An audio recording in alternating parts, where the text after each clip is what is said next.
People in general have this impression that every hospital is a disaster and people can't get in and people are dying with COVID right and left. And that's really not the case. In fact, it's just the opposite. My name is Dr. David Lang. I'm a board-certified family medicine and sports medicine physician, but I've been working in emergency medicine the last 10 years in the small town of Osceola, Wisconsin, and this is my second opinion.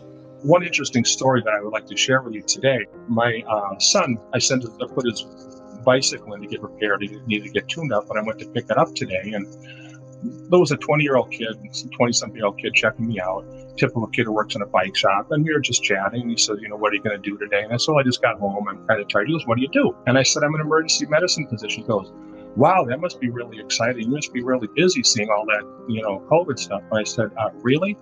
We're not seeing anybody. We're just frankly bored. Hospitals are shutting down, nurses are shutting down. He said, that's interesting. He said, me and my friends like to go rock climbing, but we all decided that we weren't going to go rock climbing until this is all over. And I said, why would you do that? And he said, because we're afraid we would get hurt and go to the emergency room and they couldn't help us because you're too busy taking care of COVID patients.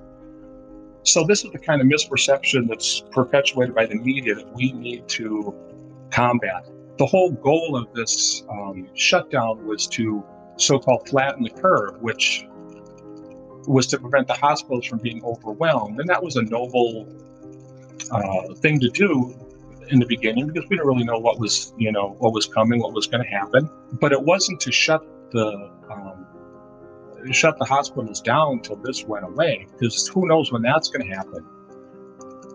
And not only have we not overwhelmed our hospitals for the most part, we've so underwhelmed them that hospitals are shutting down. Nurses are getting laid off, people aren't coming in, and it's just a national disaster.